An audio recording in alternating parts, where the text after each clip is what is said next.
La magie de la télé vous suit partout dans le monde avec son nouveau service disponible sur les supports Windows, iOS, iPhone, Android et tablette. La DTV sous vos yeux partout à tout instant. Avec la DTV, vivez la magie de la télé.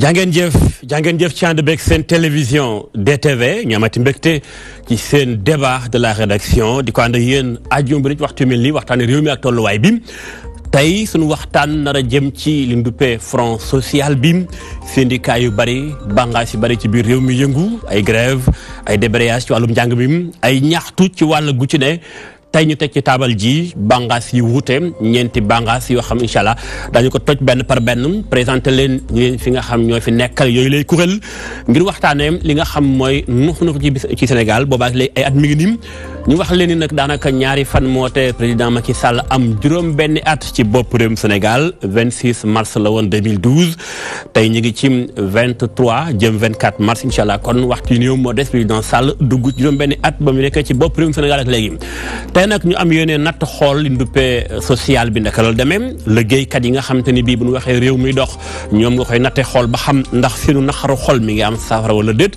ndax ñoom li ñuy revendiquer ay at boobaak léegi fu ci état bi toll ñu am yéene ànd ak waxtaan yu waa SYTJUST muy le syndicat des travailleurs de la justice du Sénégal kooku leen fi nekkal mooy maître Ahmed Touré maître Ahmed secrétaire général chargé de la communication ci wàllu bànqaas maître maa ngi lay nuyu.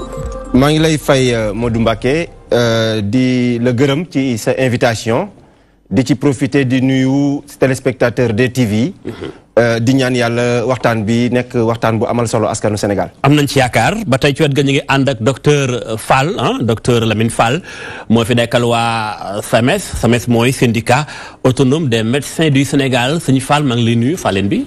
maa ngi lay fay Mamadou Mbacké Niang sama kal bi may rafetlu comme sama naataango bi ma toogal ñu war a débattre.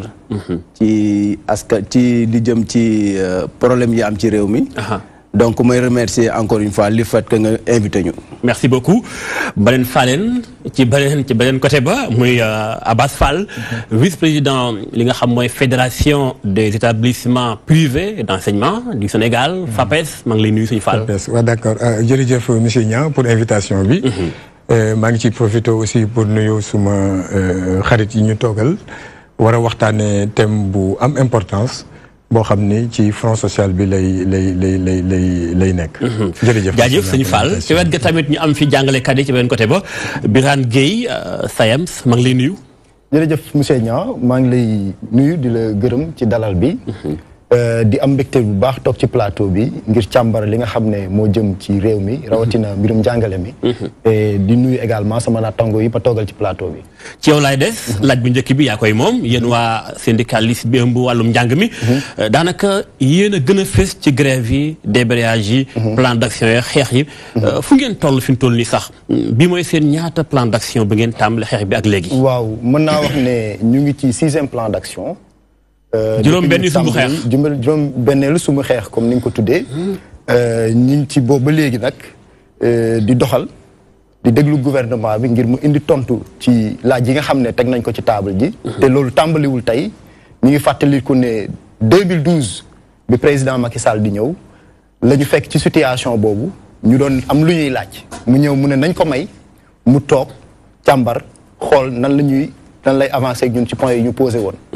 bi mu toogee en tant que nit ñoo xam ne gis nañ ne loolu moo waxoon yenu na maanaa te gis nañ ne réew mi aussi noonu la mën a doxee ñu nangul ko loolu. bi mu ko nangulooy ñëw point yu ci bëri yi nga xam ne discuter woon nañ ko déjà ak nguur gi fi weesu woon. dafa ñëw imposer ñu mën naa wax pour ñu discuter waat ci. imposer. boobu laay utiliser jaay doole. mais de toutes les manières xool nañ ne waxtaan foofu mu am si réew mi.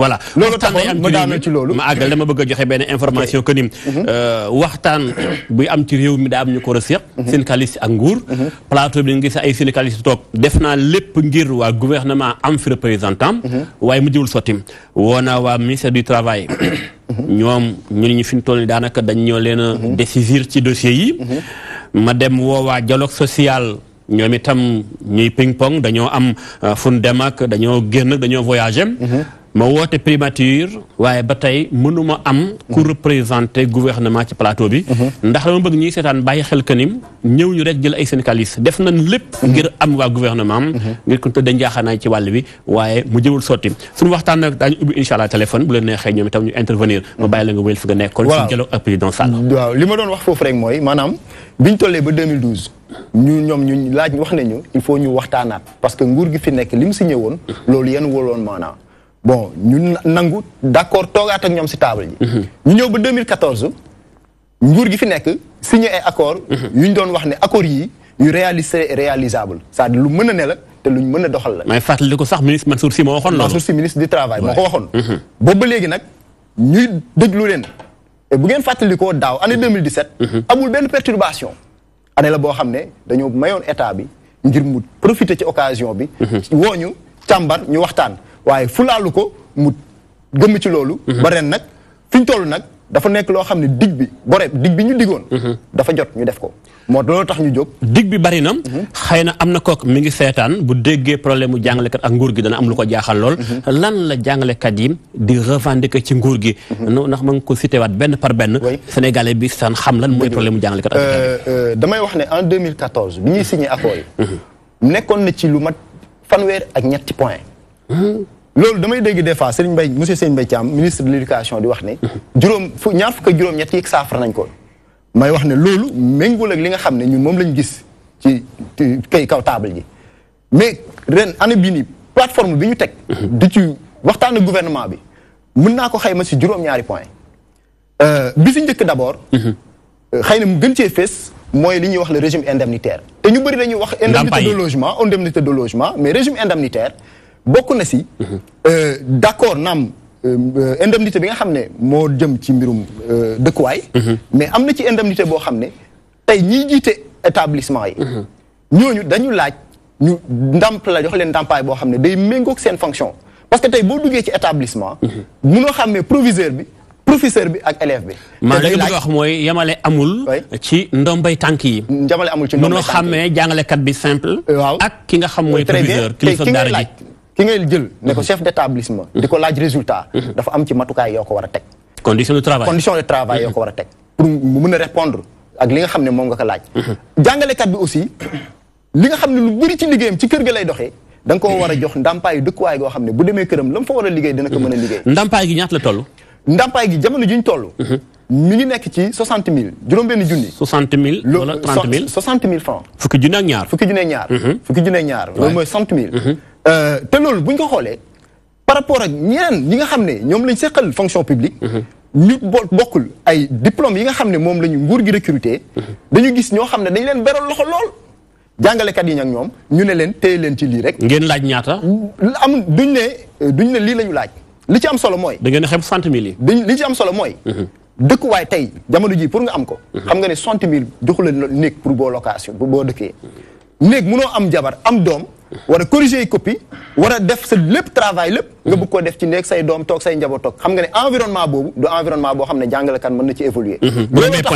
loolu tax nag ñu laaj ndàmpaay goo xam ne day loo xam ne lu yenu maanaa la loo xam ne jàngalekat bu ñu leen ko joxee dana mën a assurer seen dëkkuwaay bu rombee ndàmpaay yi nga xam ne ci régime indemnitaire la mu di indemnité d'enseignement indemnité de suggestion ak indemnité de logement mais am na ci loo xam ne ay lenteur administrative lañ tey boo demee fonction publique ñu ngi tëju di liggéey xam nga lu ko waral maanaam yaakaaral bu ñu defoon ba nga xam ne document yëpp bëri na ñëw na si ñoom jaaxal na leen xamal duñu def ñun ñu doog a jóg teg ci table ji ñoom nag ñu ne jot na ñu def dara pour wane ñu ngi liggéey mais xam nga loolu lu ko boo ne ay lenteur ci administration bi mën naa wax ne lan lay ëmb ci biir lan moo tax ak li nga doon sàkku ba tax ngeen ni yeex na lenteur administrative bi maanaam liggéeykat boo gis dafay laaj bu defee ay at mu mën a jëm kanam loolu nag dafa avancement yi dafa bokk ci acte administratif acte d'intégration acte de validation acte d'avancement yooyu nga xam ne moo mën a jël liggéeykat bi ci kanam dafa laaj liggéey boo xam ne dañ ko ci war a def jamono ji toll mais suñ ko deful bàyyi ba nga xam ne loolu dañ koy boole mu accumuler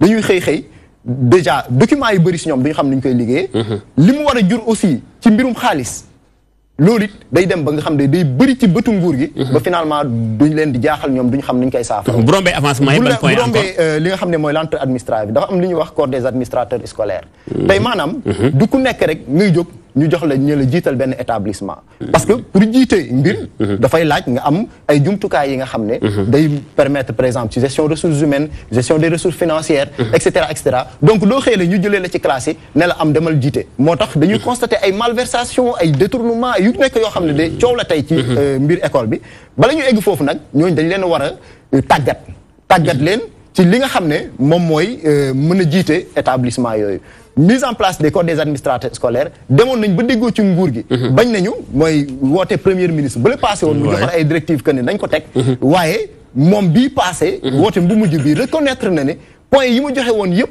sooxee da ci am def dara amu ci ba tax ne moom mujj responsabilité am ne léegi dañuy teg benn comité boo xam ne moom moo koy jiite ngir topp waxtaan yi nguur nag bu demee bay joxe dige foofu lañ toggee nguur bu demee bay joxe dige que ca gën a mag ëpp ci solo ne lii la ñuy def ponk yi lii lañ ci d'accord danañ ko doxal dem ba jëmmi jamono ñu mu ñëwaat ne la ma joxe woon kat d'accord naam avancé amu ci loolu ñun day tey suñu xel te nag loolu la nguur gi wane ci point yi yëpp yeneen point yi ci des mën naa wax ne tey am na jàngale code yoo xam ne dañ leen a former recruter leen dugal leen ci système bi depuis ay at ñuy jàngale leen te tey mënuñ doon fonctionnaire ñu ci mel ni ñu nekk ci corps EPS yi ñu ngi mel ne ñu nekkoon université Saint-Louis ñu formé leen ñoo xam ne ñii ay prof maths informatique lañ depuis ay années ñu nekk ci système bi ñu xëy ne ñii amuñu benn plan de carrière te loolu muñu ko nangu voilà loolu ay yenn point la danañu wax léegi ci yow incha allah ndax waxtaan ngéenoon ak premier ministre ba am lu ngeen jëloon ci dogal loolu fu mu toll fu ngeen tolluwaat ci plan d'action yi nga xam ci ngeen dëgmal a grève ak débrayage fu ngeen toll daañu ñëw léegi incha allah damay dem ci faaleen bi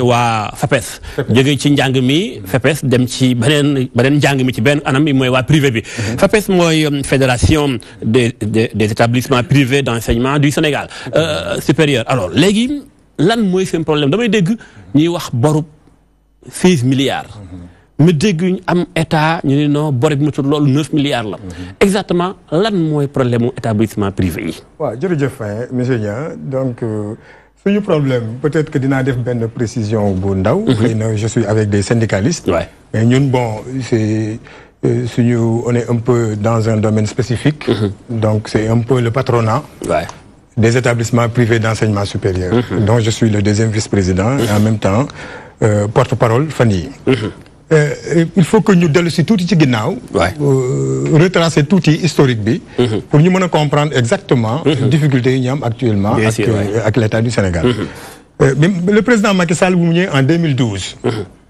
dafa ni bëggatuma dégg coow ñu naan étudiants yi orienté nañ leen ñii ñu ngi ci mbedd mi di lakk ay pënaag yu dem dama bëgg ñëpp ñu orienté leen trouver leen solution bi mooy lan ñi mën a dem ci public bi nañ leen yóbbu ci public bi ñi mënul dem ci public bi ñu yóbbu leen ci privé bi mu teg nag ay conditions yi mooy école bi dafa am ay critères yu muy remplir donc buñ ko saytoo ba xool ko ñu teg benn plateforme étudiants yi ñoom ñooy dugg di xool école bu leen neex ñu choisir ko ñu rafetlu ko woon même si sax quelque part amoon na ay difficultés par rapport ak montant yi nga xam ni moom la ñu état bi di fay parce que ñëpp xam nañ ni privé de qualité dafay cher ñun suñu formation yi c'est entre ay 800 000 1 million ça dépend ci spécialité bi par exemple ñi def journalisme mënuñoo bokk li ñuy fay ak par exemple ki nga xam day def comptabilité parce que journalisme dafa am lu mu laaj benn investissement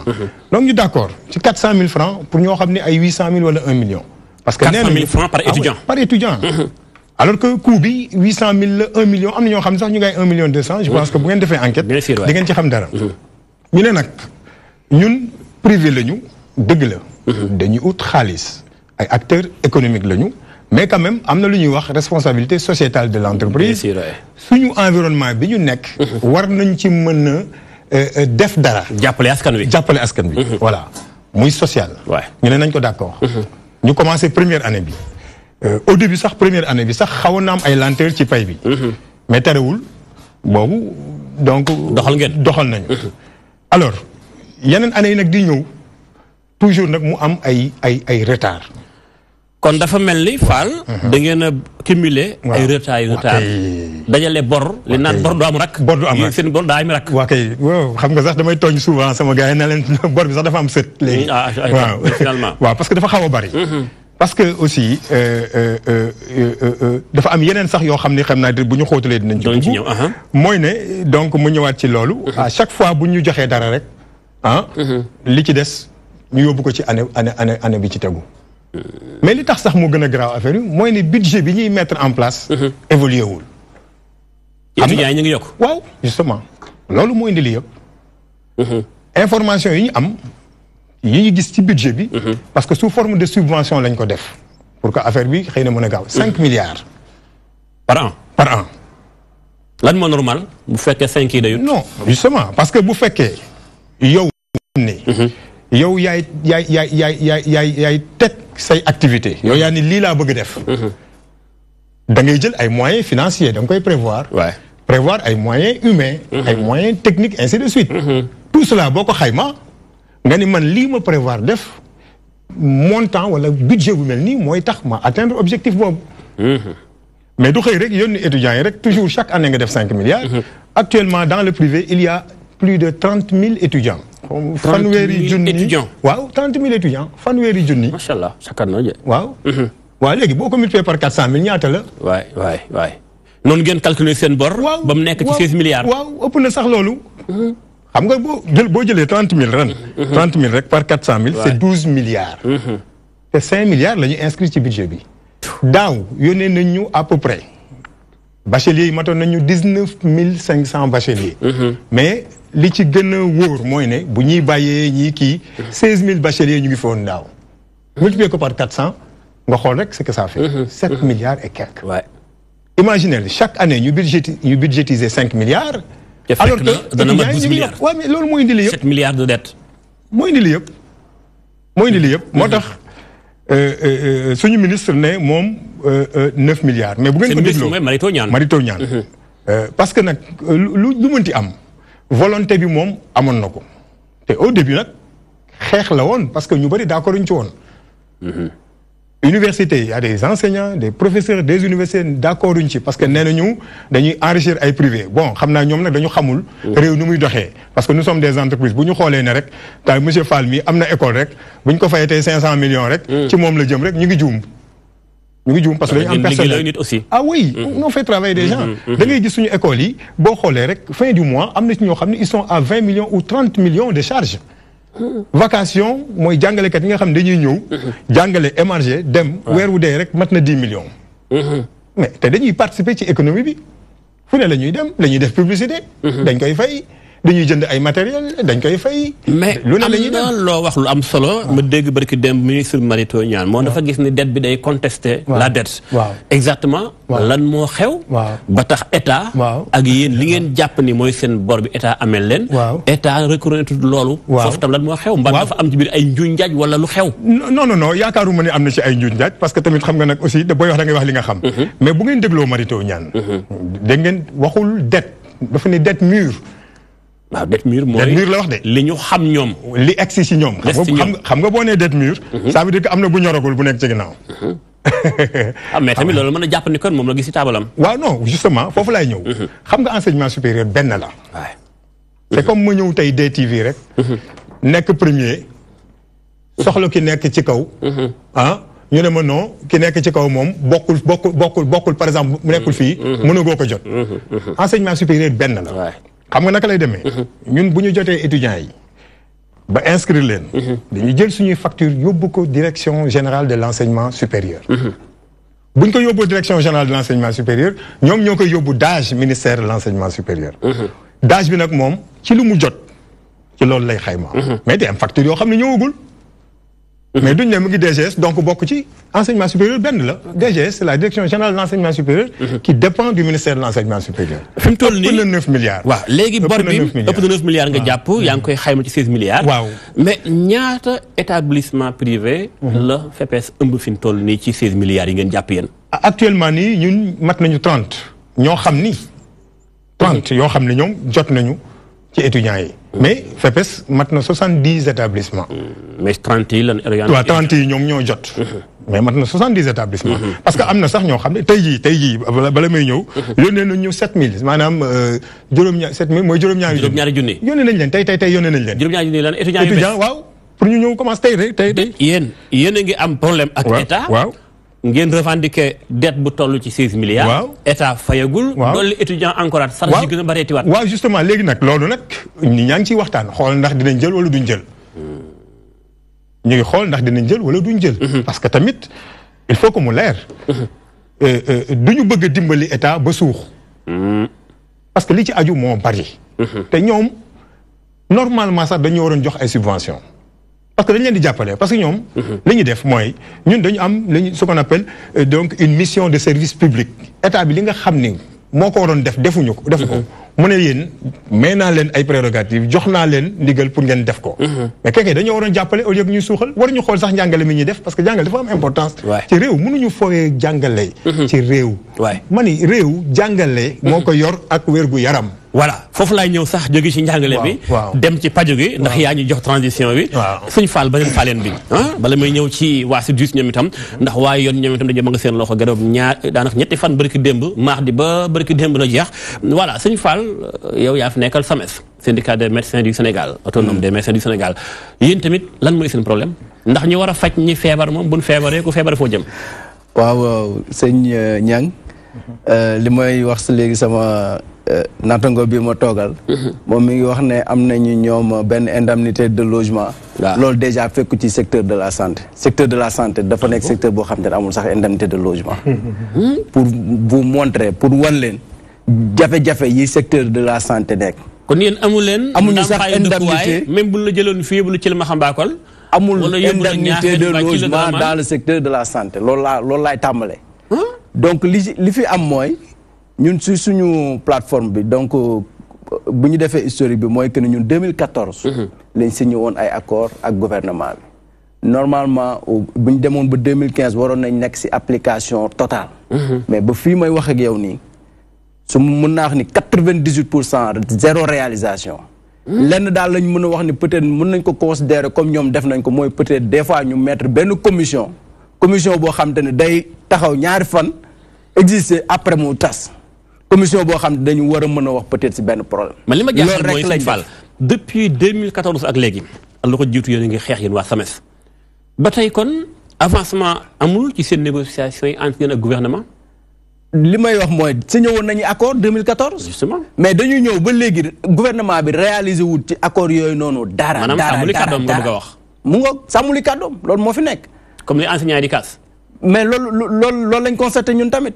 parce que bu fekkente ni 2014 da nga signé ay accord mu jëm ci statut personnel bi. jëm ci affectation personnel de santé bi. jëm ci traitement régime indemnitaire bi. mais jusqu'à présent état bi defu fi dara loo xam te ne ñun mënagum nañ si te pour wax que ni. ñoom avancé nañ wala kii non defuñu fi dara. exactement yéen lu ngeen revendiquer yéen waa lu ñuy revendiquer d'abord mooy comme li ñu ñëpp wax mooy traitement régime indemnitaire bi. parce que ndàmpaay parce que état bi dafa def benn jàngat. ci traitement régime indemnitaire corps yi mu couvrir yëpp. gis ni docteurs yi donc SAMES ñooy ñi nga xamante ni ce sont les plus mal payés mooy ñi nga xamante ni seen ni ñu leen di traité ni ñu leen di toppatoo moo gën a néew doole si ñi ñuy toppatoo ñeneen ñi. ci loolu noonu gouvernement bi proposé na ñun ne balaa 2015 dinaa trouver solution. ñu toog ci loolu boobu ba léegi commission amul dara amul donc loolu noonu mu nekk injustice boo xam te ni médecin bi daf koy dund. Imaginez comme li sama naataango bi wax léegi ne santé. mooy base u développement. bien sûr donc bu fekkente ni ñi jàng da ngaa wér. mais bien sûr mais bu fekkente ni docteur bi amul indemnité de logement boobu noonu ñuy wax. son traitement salarial c'est ci hiérarchie ba mu nekk mooy le plus mal traité ñoom ñu def seen i étude indi ko teg ko ne ñu dinañ leen apporter solution ba léegi nii France daal di xidde dara amul loolu fi mu toll nii situation boobu la docteur yi nekk ba tax ñun dañuy continuer fi mu toll nii dañoo xaar bu mënatuñu xaar ñu ni léegi dañuy continuer dem ci suñu plan d'action yi d'ailleurs moo taxoon bi seen xeex bi plan waaw fi ñu toll mooy que ni ñun li jiitu loolu dañ ñu woon dañuy def benn centralisation des urgences mais bañ waxee centralisation des urgences damaa jàpp ni nguur gi ñuy waxal xamuñ luy centralisation des urgences toj ko faram fàcce ko ñu xam parce que centralisation des urgences xam nga mooy lan mooy fi mu toll nii hôpitaux yi nekk Dakar yëpp dootuñ jëlati urgence parce que avant bu ñu daan grève dañ daan wax le service minimum va être assuré mais loolu service minimum finalement service jël urgence bàyyi ma terminé service minimum mooy que ni boo ñëwee ci hôpital bi dinañ la xool bu nekkee urgence bu nekkul urgence ñun la demal ba suba xam nga loolu daanaka sax du grève mais fi mu toll nii fi ñu toll mooy à partir de lundi ginnaaw suba donc dañuy centraliser les urgences mooy boo ñëwee ci hôpital boo mën a ñëw du am urgence du am dara au niveau de Dakar donc benn hôpital moo fi jël urgence mooy Modou Mbacké daa wopp ba ni laaj soxla ko wàllu daar ñëw hôpital du urgence boo ko takkee mooy li nga xam te ne mënut a xaar wopp ji nga xam te ne mënut a xaar maanaam faaw ñu def dara te loolu noonu ñun def nañ ci suñuy natt ak suñuy xayma gis nañu yi nga xamante ni nii mooy wopp ji nga xamante ni mënut a xaar boo defee dara mën ngaa sauver malade bi mooy surtout lu jëm si jigéenu wérul yi léegi nag ci domaine boobu noonu comme que dañuy centraliser les urgences dañ ni léegi dañ koy yóbbu ñoom fa nga xamante ni ñoom ñoo ko kii comme que ñun suñu corps bi dafa nekk corps bu diversifié corps boo xamante ne am na ay soldats corps boo xamante ne am na ay médecins contractuels corps boo xamante ne am na ay médecins universitaires corps boo xamante ne am na ay médecins étatiques léegi médecins militaires yooyu noonu la ñuy yóbbul urgence ñoom nañ ko lijjanti parce que suñu xaar bi dafa yàgg ñoom def nañ seen i jàngat gis nañ tawat gi ñu ni dañuy apporter solution ñun ñoo leen fa tegoon comme que ñoom apporté wuñ solution ñun nag dañoo fi mu toll dañoo taxaw ci jël suñu responsabilité ne dañuy centraliser les urgences à partir de li ma jaaxal mooy yàgg naa dégg ngeen di amal ay négociations yu nekk état di signé ay accord may dégg ngeen di bàyyi grève bi maanaam grève day am waxtaan am ngeen lever mot d'ordre bi delluwaat ci xeex bi encore lan moo xew état fan yi yëpp bi ngeen njëkkee xeex sumb seen xeex lu état waxoon ci yéen ba tax ngeen lever woon mot d'ordre parce que ngeen bëgg ci di kat tey lu xew waaw xam nga li taxoon nag ñu njëkk a lever suñu mot d'ordre dinaa si dellu si tey dafa amoon benn événement bu fi amoon muy événement Ebola justement waaye bi événement boobu noonu amee en tant que médecin ñu ne woon duñ ko mën a xool ci lañ décidé séance tenante bi ñu amee quelques cas un cas avéré ñu ne dañuy lever mot d'ordre loolu moo ko indi woon léegi nag bu ñu dellu si waatee ñu ne dañuy dem ci suñu mouvement ñuy def ay grève perlée te grève perlée yooyu noonu amul njariñ daanaka boo ko dee xool sur le plan impact parce que grève perlée yi boo ko defee mooy da ngay assurer urgence loo fekkente ne def nga urgence mais yaa xeyti bu ku feebar bu ñëwee urgence nga faj ko bu ñëwul urgence nga jox ko dans 3 jours nga reprendre mais dans 3 jours da nga décaler ces problèmes rek léegi nag da ngeen léegi nag dañ ni urgence yooyu noonu mu ngi woo tegal xeex bi très bien comme que léegi foofu lañ toll dañ koy jox ñi nga xamante ne peut-être ci suñu biir lañ bokk ñoom amuñ sañ-sañu grève muy médecin peut-être militaire yi léegi bu boobaa ñu yóbbu leen ko waa principal ak peut-être waa IHO ñoom ki nga xamante ne ay hôpitaux militaire lañ ñoom ils vont s'occuper des urgences et l'État va être responsable nañu waa léegi ci yow ba xam li ngeen bëgg a def mooy bañ a laal urgence yi lan moo ci mën a am ci danger est nag ngeen conséquences yi ci kanam tuuti na incha allah naa ñëwaat léegi ci yow damay dem ci waa yoon sud juste maître Ahmed Touré chargé de la communication yooyu itam lu yéeme bu demee ba tey xam naa ñi seetaan daañu waa xanaa Sénégal mu féppay metti mi ngi saf mag mu màgget parce que syndicat yi fi nekk yëpp tey kenn ko leen fëgg taabal ji dóor maître yéen tam lan moo xew maa ngi lay gërëm di la sant di fàttali ni maa ngi fi toogal syndicat bi boot ñiy liggéey ci ëttu attekaay yi di SYTJUST réew mi wax dëgg yàlla toll na foo xam ne fii yaakaar naa ni il faut que ñu taxaw seetlu ndaxte bu ñu demee ba justice nga xam ne mooy wéeruwaay bi mujj ci wéeruwaay yi ci état de droit bu dundee crise bu mel nii autorités yi ne tekk di seetaan ñun ñiy liggéey ci ëttu attekaay yi dañuy am jaaxle justice tey Sénégal dama koy méngale ak malade bu feebar waaw malade kon waaw docteur yi war cee wax te docteur bi yoon gouvernement du Sénégal la ndaxte moom moo njaboote ñiy liggéey fii yëpp ñu seetlu ne gouvernement boobu wax dëgg yàlla fulaalul ni mu waree. ñiy liggéey ci këru attekaay yi joxu leen ay jumtukaay pour que mission bi ñu am ñu mën ko doxal. ni mu waree. ñu jàpp nag ni kon jot na. en tant que syndicat ñu jóg taxaw. ndaxte boo àndee ak nit ngeen di nasandoo di noccindoo pendant presque 4 ans li ngay mébét. nekk soxla askan si. nekk jafe-jafe askan si ngay jóg taxaw pour loolu ñu saafara ko pour administration de la justice. mën a nekk administration bu mucc ayib. mu mën a réconcilier wu. ak les populations. parce que nag jot nañu wax ko c'est un divorce qui est là. bu fekkente ne justice.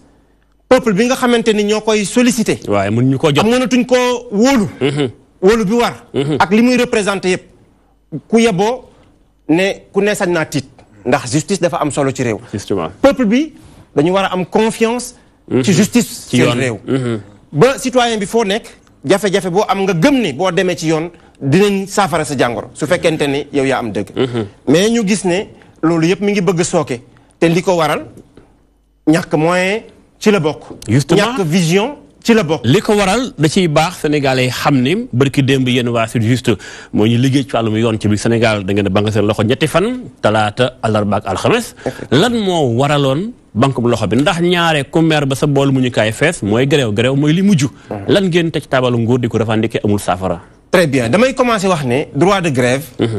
c'est un droit boo xam ne constitution moom moo ko may liggéeykat bi. waaye ñun ñu gëm ni réew. doomam yépp a ko war a tabax. kon ku ci nekk fa ngay yëngoo rek am nga fa responsabilité pour poser ta pierre à l'édifice. sur l'édifice. alors bi ñu ñëwee ñun dañoo soppi doxalin. ñu ne leen ñun on va se positionner comme des sentinelles maanaam ñun ñooy taxawu ëttu attekaay yi ba ñu sénégalais yi li ñuy soxla ci service public de la justice ñu mën ko am. ñu jiital donc waxtaan. proposer ay réformes yoo xam ne yi ay réformes yu ambitieuses la. liggéeykat yi nekk ci këru attekaay yi dañoo nekk ci cadre boo xam ne amuñu benn perspective de carrière. wallaay mën nga liggéey ba retraité. fa nga duggee woon daanaka fa ngay jeexale. avancement ba tey mooy seen problème amul avancement amul plan de carrière. c'est un cadre qui était complètement déstructuré. loolu benn point la. waaw loolu ci benn point la moo tax. su ngeen seetloo ñemuñu rek ci wax ne am na ay jafe-jafe mais dañoo def ay propositions. defar ay projet de décret benn bi jëm ci. centre de formation judiciaire. ban bëggoon naa bala ngay ñëw ci solution yi.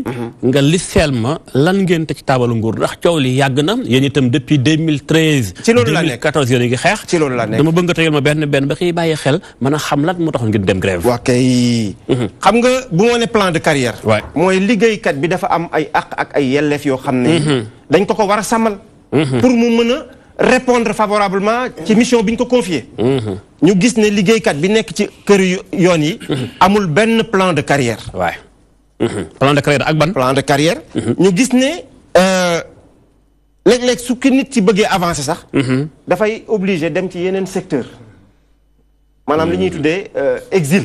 waaw il faut mu bàyyi yoon dem. greffier yi par exemple soo limee mën nga nekk ci lu ëpp fukk ak lu topp. ci ay greffier yoo xam ne ci ñaari at yi taxu nañ dem wuti feneen. ndax conditions yi ñuy liggéey. daanaka ay jafe-jafe kese la. boo jëlee loolu. liggéeykat yi jiitaluñu rek seen poos. ndaxte effectivement lu am solo la effectivement pour liggéeykat bi mais aussi ñun ay doomu réew mi lañu dañoo war a apporter notre pierre à l'édifice comme ni ma ko waxee. loolu moo taxoon nag bi ñu gouvernement bi ne il faut ngeen xaar ba audit bi ma commandité. sur le système de rémunération des agents de l'État. ñu indi conclusion yi pour ma mën a apporter les correctifs nécessaires. sur le régime indemnitaire ñun ñu toog di xaar. gëm ne kaddu kilifa googu mën nañ ko fayee bor. finalement ñu dem ba ci cëppaandaw bi mbir mi bëgg nuru ak ay wor. loolooy jafe-jafe bi ñun dañoo gëmoon ne dialogue social bi mën nañ ko jëmmal. dans un partenariat de confiance gagnant-gagnant. au profit des Sénégalais mais ñu dem ba ci cëppaandaw bi. ñu gis ne. kon ñun pas-pas boobu. ñun ñoo ko amoon. léegi nag ñu jóg pas-pas macha allah yaatu na mais da nga ma wax fii ni plan de carrière ba tey man ca dugal avancement yi mooy ki liggéey ci yoon ñaare ngir mu seqi jéego avancé comme ni ko jàngalkat bi bëggee loolu lépp problème la ak ban point encore. damay leeral foofu rek ne. cadre bi. danañ ci fekk ay greffier. danañ ci fekk ay interprète judiciaire. ay secrétaire ak yeneen i personnel. ku ci nekk nag ci proposition yi ñuy def. dinañu fexe ba nga am plan de carrière mën a dem ba jusqu'au sommet. alors bu weesoo réforme yooyu ñi nga xam ne ñu ngi koy xaar. jàngoro yi ñuy gis ci yeneen secteurs yi également mu ngi fi muy régime indemnitaire bi. ndàmpaay yi ba tey. waaw te foofu sax damay profité pour indi benn leeral. parce que réseaux sociaux yi. li ñuy wax la démocratisation de l'information egg na foo xam ne tey. léeg-léeg nga gis yoo xam ne yow sax da ngay jaaxle. parce que récemment publié nañ benn document boo xam ne ñu ngi ciy wax ne greffier yi dañoo am ndàmpaayu logement maanaam indemnité de logement. ndàmpaayu dëkkuwaay. may leeral fii ne loolu amut. greffier yi amuñu indemnité de logement ma leeral ko. et pourtant am nañ ci droit. ndaxte ci seen statut boo demee ils sont obligés de résider dans le ressort de leur juridiction maanaam fi ñu leen affecté. dañ loi bi dafa leen imposer ñu dëkk foofu. parce que juge bi mën nañ ko saisir pour une procédure de référé d'urgence. mu soxla greffier ci saa si. donc loolu ñun ñu sàmmonte ak loolu yoon bañ a sàmmonte ak li mu warloog ñun. loolu aussi bokk na ci jafe-jafe yi. beneen bi ma bëgg a wax aussi. mooy que justice. dafa am jàngoro bu ci nekk boo xam ne bi il faut que ma profiter aussi ma wax ko. mooy gis nga réforme yi ñuy def yëpp. ay réforme yu baax la. accès à la justice. yokk carte judiciaire bi. tey justice de proximité. mais ubbi ay tribunaux baax na. mais ñi war a porter toutes ces réformes. bu fekkente ne dañu nekk ci ay jafe-jafe yu tar. mais loo mën a def ak lu réforme bi mën a ambitieuse. day mujj mel ci suuf rek. parce que travailleur bu amatul motivation. mais dootul am benn jeexital ci qualité service public bi. ma yokk ci ne boo demee tey ci yenn juridiction Sénégal yi mais da ngay gis procureur boo xam ne bii téléphone am dañ ko geste compté. defal ko ci fukki junni wala lu mel noonu. juge d'instruction boo xam ne amul téléphone ay substituts yoo xam ne amul téléphone ADG yoo xam ne amuñu téléphone. donc insuffisance du budget boobu. dafay gàllankoor lu bare liggéeykat bi. ñu yokk ci sax ne budget Sénégal. budget national boo xoolee wàll bi ñu ci jagleel justice presque bu eggee 1% fa lay yem daanaka xaw na ko manqué tuuti sax. li muy wone mooy ñàkk doye jëmmal. institution judiciaire bi nga xamante ni d'ailleurs damay fàttali. ne ñiy liggéey ci këru attekaay yi ils sont membres des juridictions greffiers ils sont membres des juridictions donc ils participent à l'exercice du pouvoir judiciaire mu nekk benn pilier dans un état de droit. kon ma jàpp ni bu ñu entreprendre des réformes wax sénégalais yi ni dañ fexe ba justice bi ngeen mën cee jot mais waay ñey boot loolu yëpp nag ña nga xam ne bu ñu ñëwee ci administration yi ñooñu lañ fay fekk. war nañ leen dooleel war nañ leen a jàppale looloo fi nekk.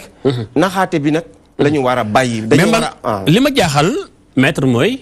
li nga lim fii yëpp dama yàgg dégg yéen itam ay négociations seen grève dafa jékki-jékki bett askan ngeen xëy rek daal di décréter grève 72 heures ñetti fan. loolu tam est-ce que natt ngeen impact ci wàllum koom-koom. li ngeen nar a dajal askanu ci ay coom ndax yéen a ngi koy bàyyi xel di ko mesurer. ma ciy profité d'ailleurs di wax askanu Sénégal ñu ngi leen di masawu ci coono yi ñu daj ci 72 heures de grève yi nga xamante ne ñiy liggéey ci këru attekaay yi observé nañ ko.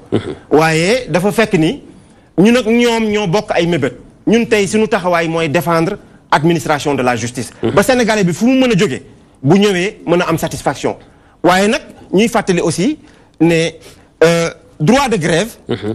constitution moo ko may liggéeykat bi te ñun tëbuñu rek dem ci ay grève soobu ci ay grève dama lay wax ne la ñeenti at a ngi nii boo xoolee justice fukki fan ak juróom-ñett 18 jours lañ ci grève bari na trop nag waaw bari na wax dëgg yàlla bari na parce que bu doon suñu sago waaw mais xoolal ñeenti at parce que boo demee ci yeneen secteur administration yi boo doon wàññi temps bi ñu grève daanaka ay weer ngay wàññi justice rek en tout cas l'un des rares secteurs yi nga xam ne ñeenti at laa wax daanaka fukki fan ak juróom-ñett lañ ci mën a wax ne grève am na ci ma fàttali foofu ne li may bëgg wax foofu rek mooy ne njëkkeewuñu grève ñun waxtaan lañu d'ailleurs dafa mel ni moom réew mi feebar lay nuru waa kay dafa mel ni syndicaliste tamit dafa am fu ñu poñe nguur gi waa kay laal nga fi ma bëggoon a egg si sànq ba tey xam nga ñu bari nguur gi dañ ñoo bëgg a boole ak sénégalais yi te ñun ay liggéeykatu doomu Sénégal lañu ay liggéeykatu Sénégal lañu administration sénégalaise bu ñu bëggee gëmloo sénégalais yi ne dañoo toog tey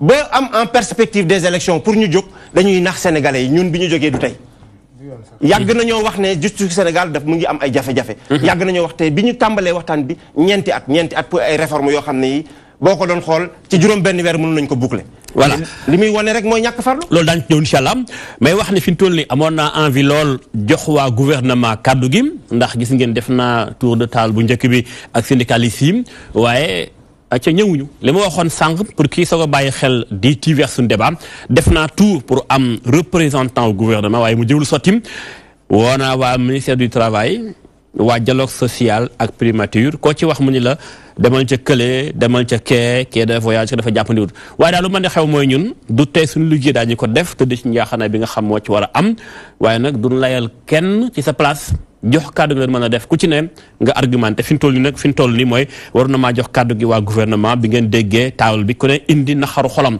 waaye noonu la ko yàlla dogalee waaye itam daañu ubbi antenne bi ci kanam tuuti du ñàkk ñoom ñu ngi ñuy suivre moo xam ministère yi moo xam dialogue social ku ci am jot mën a dugg ci plateau bi tamit ñu ngi lay xaar suñu téléphone ubbeeku na incha allah damay ñëwaat ci njàng mi sànq da nga junjoon seen ay problème revendication yi yàgg na depuis 2012 vers élection présidentielle 2012 yi fekk nañu nekkoon daanaka année blanche président Sall ñëw ngeen waxtaan ak moom trouvé ay accord fan yi waxtaan amaat na lan ngeen mujjee waxtaan bu yàggul ak nguur gi faju na fajiwul lan moo xew ci seen waxtaan exactement dafa mel ni ba léegi seen problème amul saafara yéen waa SAEMS ak jàngalekat yi. li nga wax loolu lay niru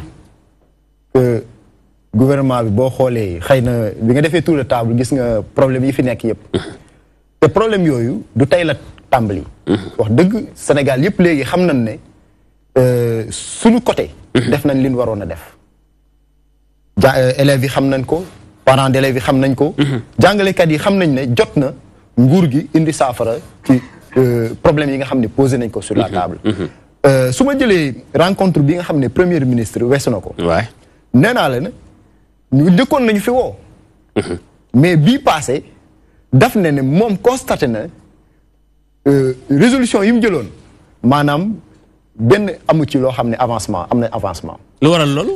li waral loolu mooy xëy na nguur la boo xam ne day ñëw toog ak yow ne la signé naa accord tel bii nii ak yow méngoo nañ ci nii lañ koy doxee. nga ne waaw léegi teg naa sama grève maa ngi dellu di ko déglu. boo demee ba ñëwaat da ngay gis ne da ngeen di tàmbalewaat à zéro. loolu nag li ko waral. xam naa ne ñàkk a jox solo njàngale ci réew. damay am yaakaar ne xëy na loolu la mais bu ñu xamoon solo bi pare égi def ci dara. bu ñu jëlee benn matuwaay wala ñu jël benn promesse bu ñu xasee ne ah nañ dellu bàyyi leen ñu liggéey. ñoom fa la ñuy tàmbalee. waxtaan bi mujj bi jot naa ci information ñu ni. yéen a dëgëral yéen jàngalekat yi.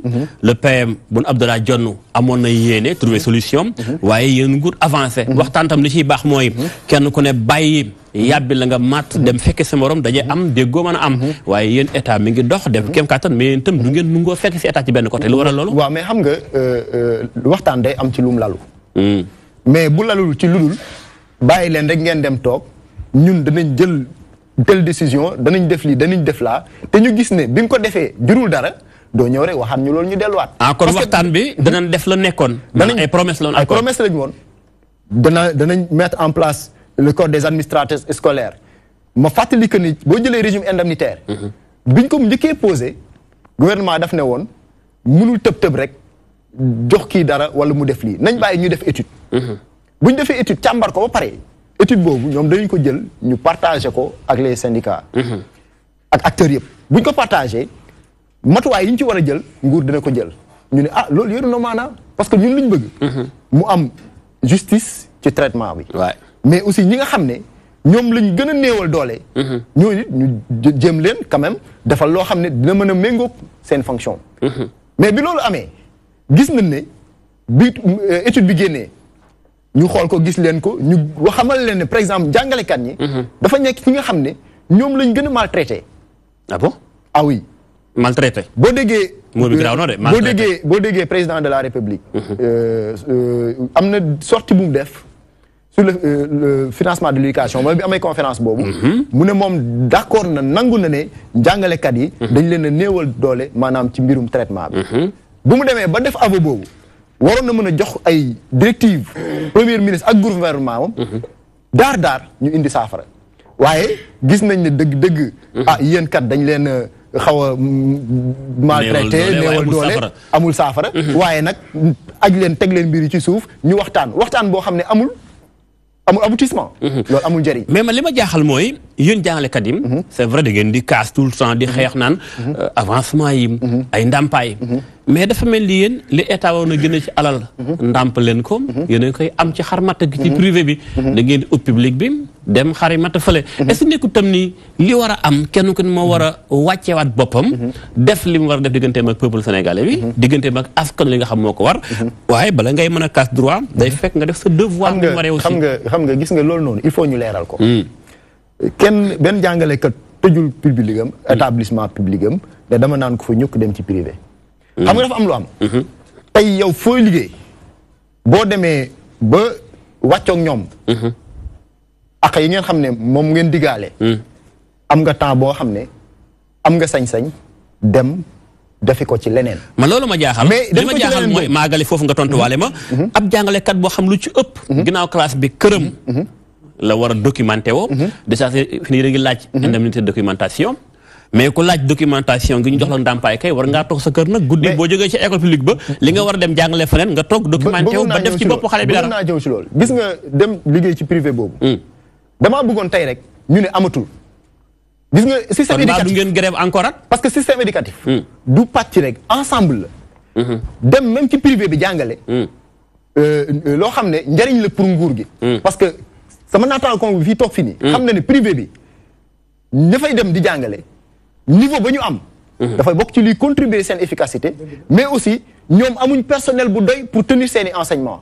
donc sollicitation boobu mooy waral ñuy dem di fa dem def ay enseignement ngir réew mi la du pour def seen poste rek seulement donte nag kuy liggéey lu ne am na loo cee xaar mais bu ñu la tegalee problème ci taabal au lieu nga trouver solution da ngay trouver échappatoire naan ñii kat jàngale yi nii léegi interdire nañ enseignement privé jàngalekat amatul dem problème du foofu xam problème mooy lan dañu nekk ci réew bëgg a jëm kanam am na ay problèmes yoo xam ne posé nañ ko ci table un état responsable mooy teg ko càmbar ko bu ko tegee ba ñu jël ci ay matukaay loolu ñu doxal ko gis nga loolu bu ñu ko defoon ñi problème yi am fii yëpp lépp saafaru waaye manque de problème de volonté daf si am yéen syndicat wu enseignement bi tam dama jàpp ne est-ce que mbaa du ngeen ay politiciens yi laxatu waaw parce que moment bi ngeen di dóore maa ngi fàttaliku 2011 2012 dama leen daan couvrir lu bari ngeen def ay point de presse di ñaawlu mais booba finalement président Sall ñëw dig leen ngeen bàyyi xeex bi ba nekkul ni ping pong bi ci maanaam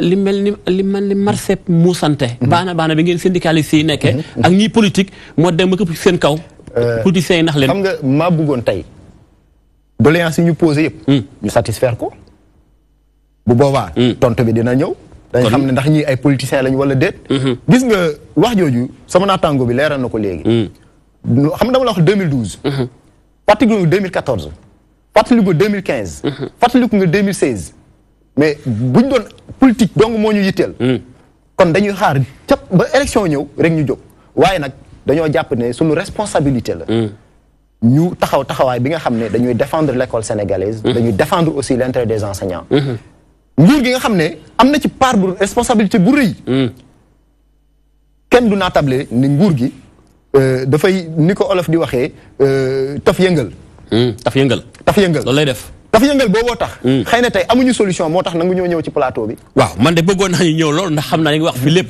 bëggoon naa ñu tontu ndax man mënu maa tontu seen place ñoom du ñàkk daañu woote ndax ubbi nañ antenne bi tam yéen ñiy bàyyi xel seen télévision DTV gis nga ko noonu numéro yaa ngi affiché ki nekk Sénégal mbaa ki nekk bitim réew du ma la bàyyi gunu parce que dama gis ni tamit yéen syndicalistes lu tax du ngeen wax ci qualité bi niveau des élèves très bien dañoo gis ni depuis ay at a ngi nii lu romb 2000 ak léegi saa yu amee examen baccalauréat moo xam lu mën ci doon BFM ak lu mën ci doon dañuy gis day wàcc résultat bi day gën di bon ñu bari ni yéen jàngalekat yi am ngeen ci responsabilité xam nga dañuy wax ne souvent day am surtout côté nguur gi pour mën a lëndëmal xel yi dañuy wax ni ñuy xaalis rek la ñuy laaj jàngalekat yi xaalis rek la ñuy laaj mais demal ci sunu biir accord yi ci biir point de revendication yi nga xool donte am na lu mbirum loo xam ne àqal la ci liggéey bi ñuy liggéey ku ne loolu lay xaar ci boo seq ay jógu di xëy di liggéey waaye mbirum abri provisoire syndicalistes yi ñoo ko yëkkati waay gis naa loolu xeex ngeen ko waaw classe pléthorique di jàngale demal tey man ci secteur bi ma nekk enseignement technique formation professionnelle nga xam ne ndongoli ci ay poste de ay machine lay liggéey léegi ñi ngi def politique de massification boo xam ne dañuy recruter fële rek.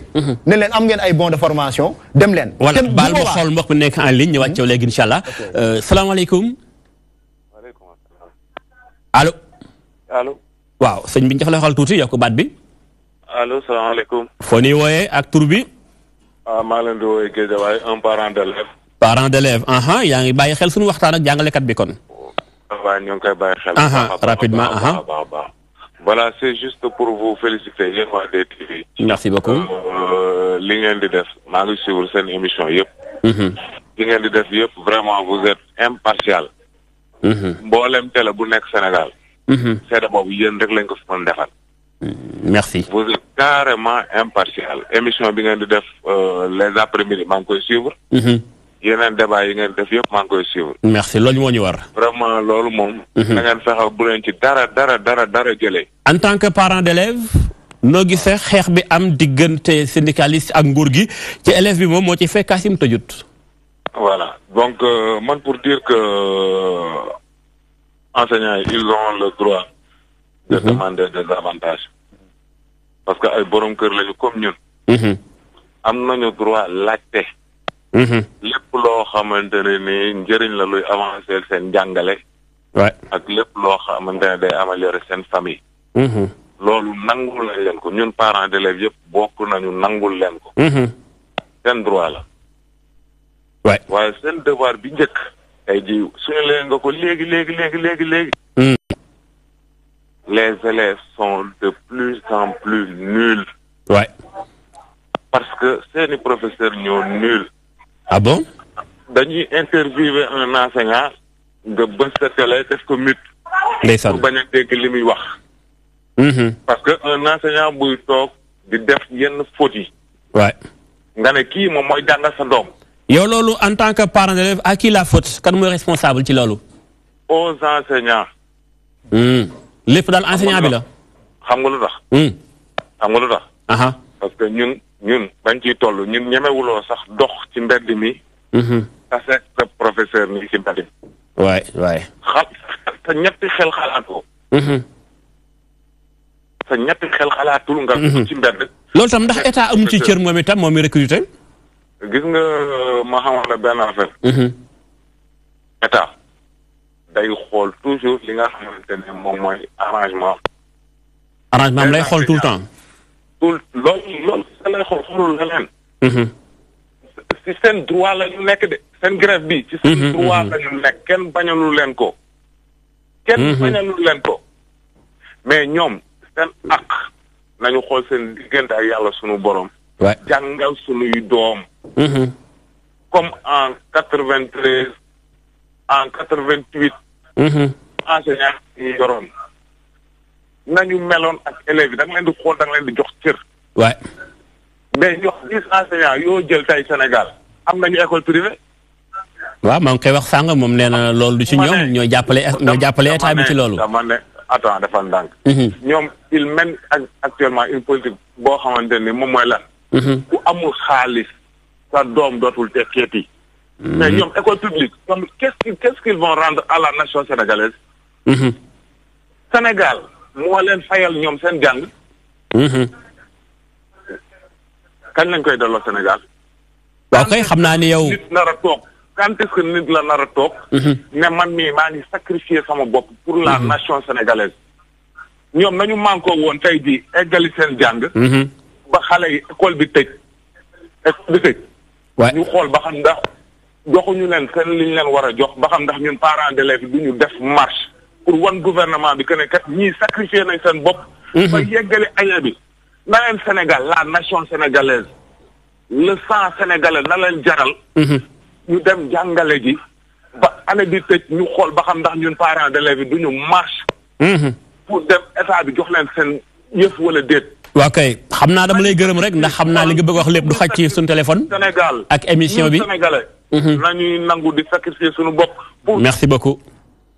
tawarkaal dañ koy gërëm bu baax ñun ñu waa Géejawaay xam naa ni li ci xolu parent bi lépp du xaj ci plateau nii ñu ngi koy gërëm bu baax xam naa bëggoon na wéyal waxtaan ak ñun waaye yoon yi mu ci benn looy tontu rapidement ci li mu wax moom ñëwaat na ci ni yéen enseignants yi bu ngeen nangu woon a def sacrifice joxe seen bopp ba jeex tàkk ñoom parents yi ñooy génn xeexal leen. dëgg parent d'élève boobu génn léegi buy wax da ngay comprendre nakaru xol bu mu am.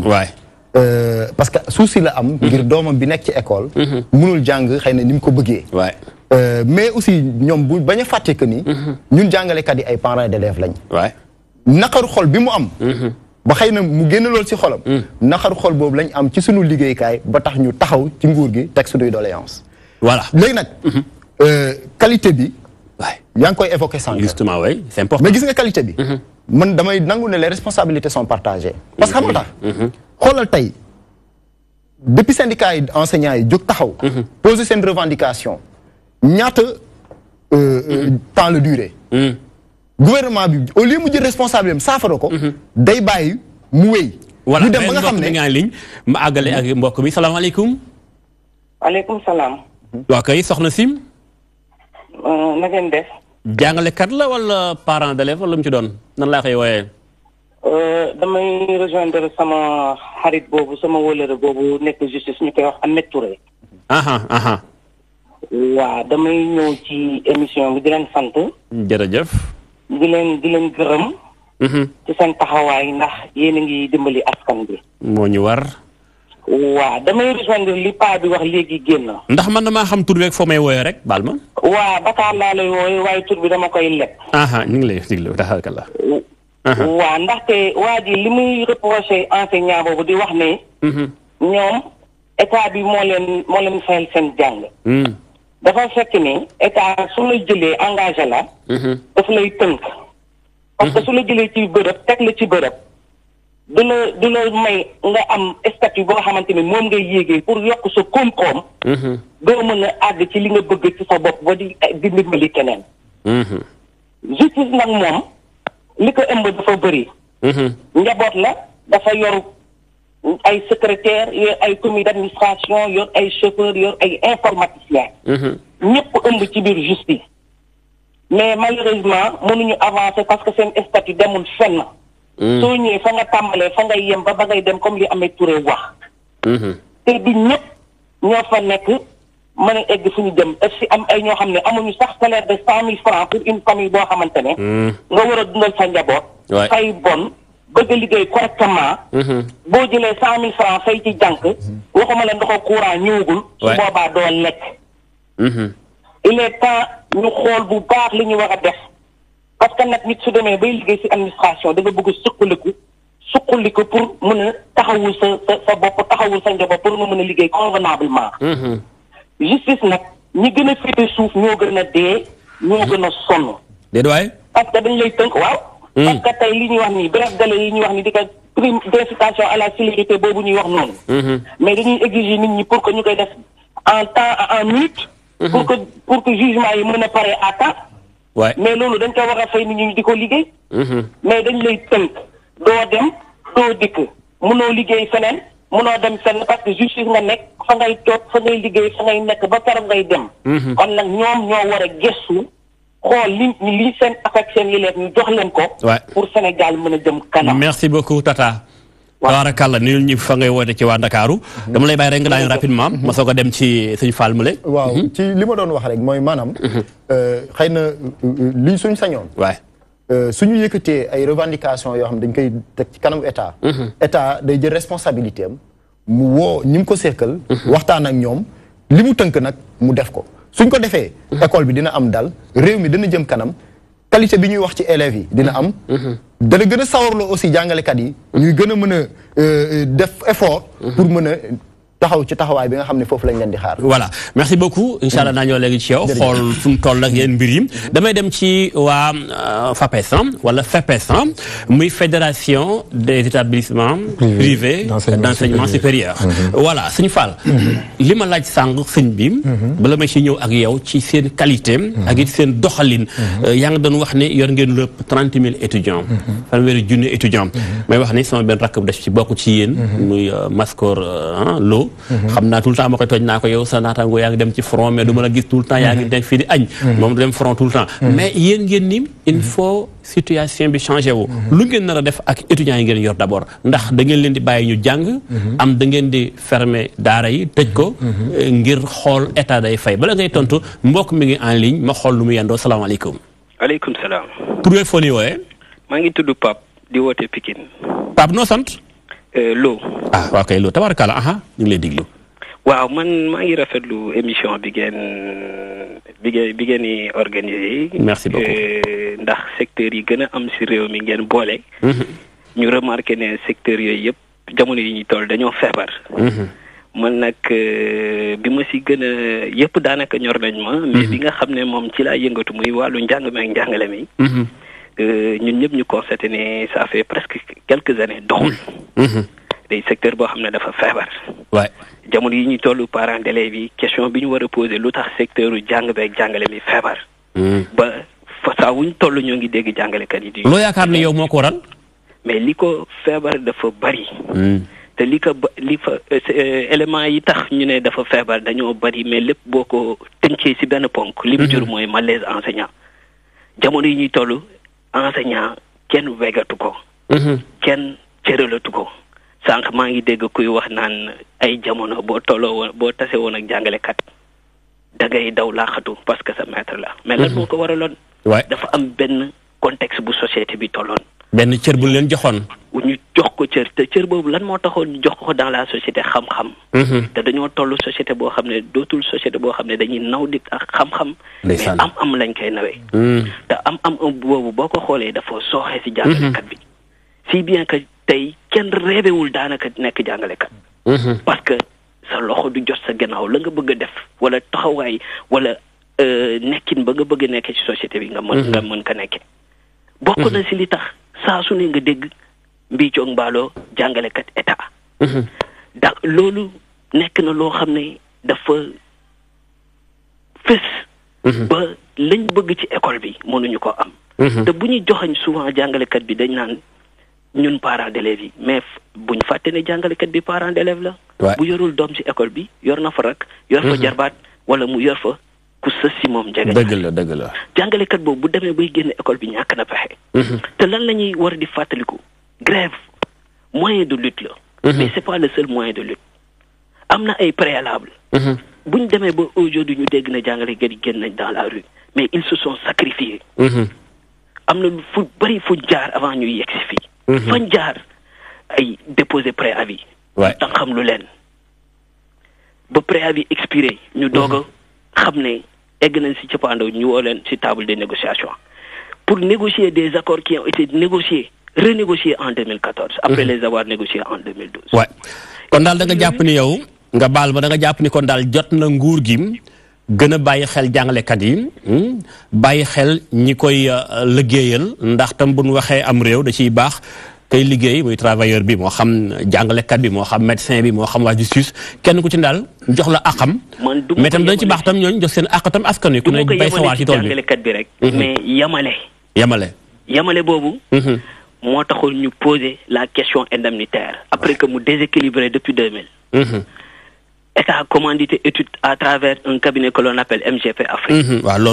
MGP Afrique a donné les résultats de son étude.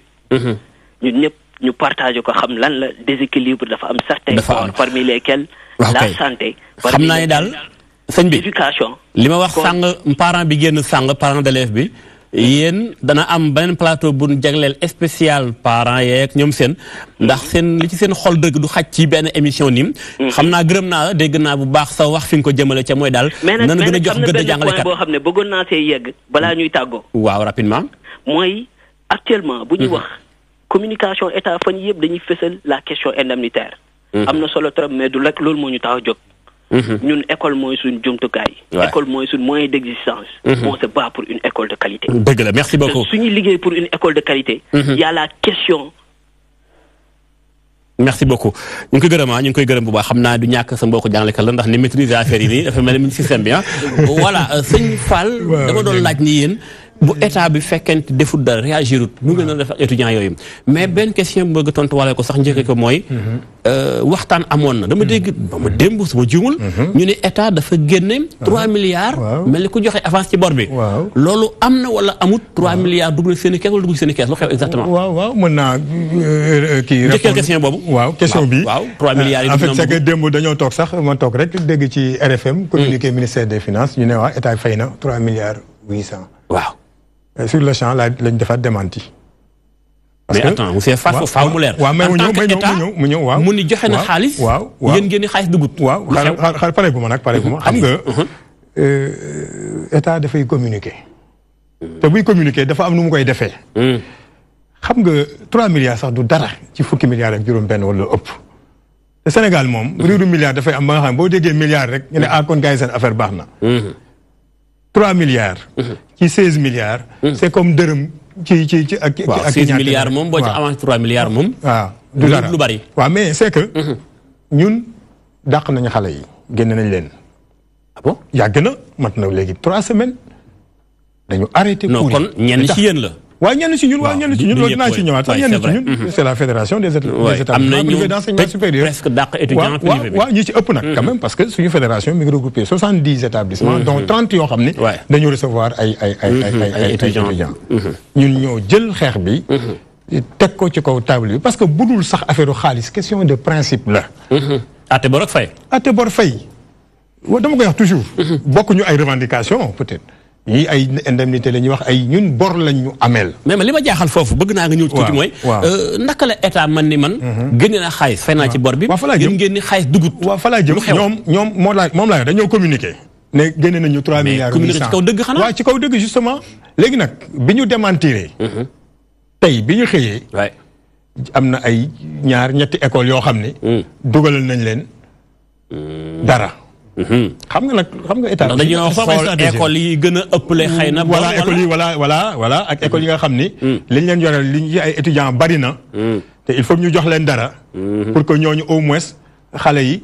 delluwaat ci kii bi mais mbir mi yombewul noonu. parce que ñun fédération la ñu. te li ñu wax dafa leer. gis nga bu ñu fayul école yëpp. yi nga xam ni. bokk nañ ci fédération bi.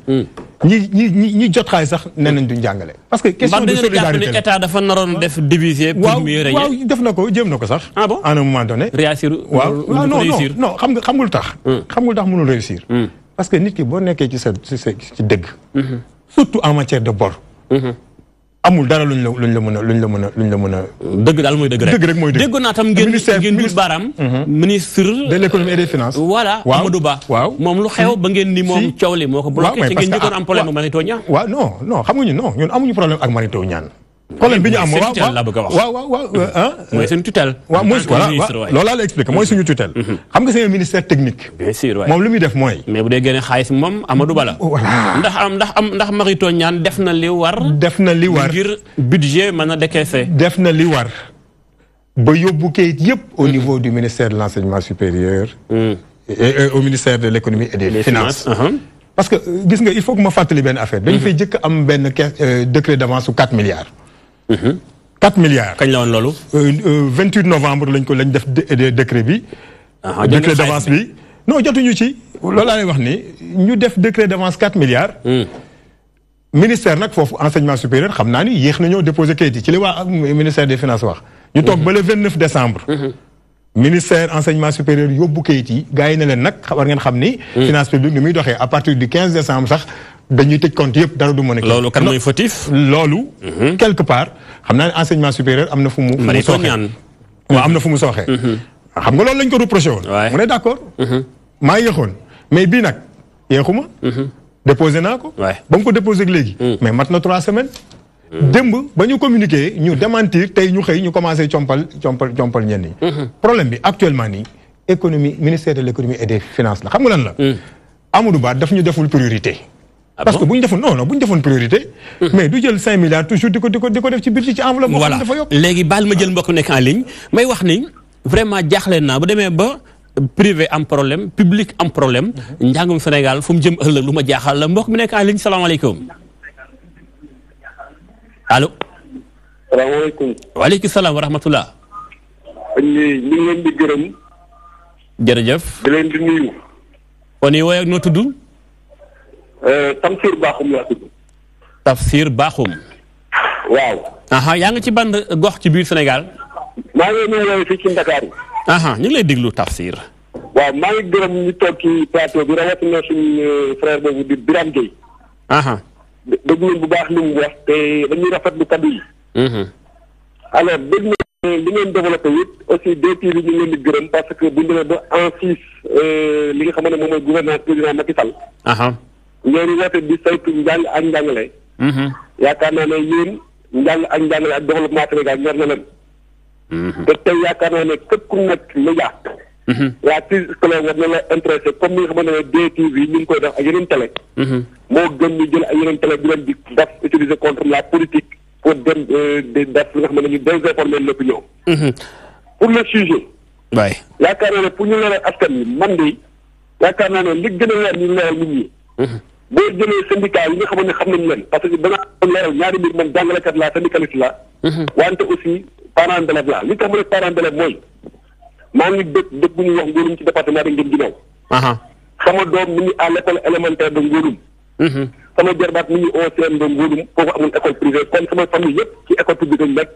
autant ni may gërëmee fii ci Ndakaaru professeur yi nekk Ngouloum ak jàngalekat yi nekk moom loolu ñu gërëmee sama doom nekk ci wante naqaroo parce que man parent d'élève bi ma nekk vrai parent d'élève xam naa bu baax liñ tax jàngalekat yi nekk parce que dama nekk bokk ci biir nag ñu leeral lee rek jàngalekat yi liñ ñu laajte leen képp la bi xam nga bu ñu nee respect des accords nit ñi dañu war respect des accords ñu ngi mel ni tey sëñ bi yow nga am ñaari soxna ci sa biir kër am jabaru séeréer ak jabaru olof ñu am ay doom bi nga ñëwee sa biir kër gi nga ne tey soxna si nga xamante ne ñoom dafa am ay doomu séeréer maanaam seen ñaari séeréer la chaque jour yow da nga di jox sax xale ci ñoom 2000 francs fu ñu dem école léegi ñi nga xamante ne ñoom ay olof la ñu ne kilo ci ñoom da nga ko jox téeméeri dem ko dem école kon daal ci gàttal da nga jàpp ni yamale amul ci mbir mi ne état war a taxawee te diwul njaaxaanaay yamale boobu nag président de la république moom ci boppam bi mu ñëwee ci nguur gi moom moo waxoon ne il a trouvé benn système de rémunération ma dafa déséquilibré te amul justice mu ne moom ci boppam dana ko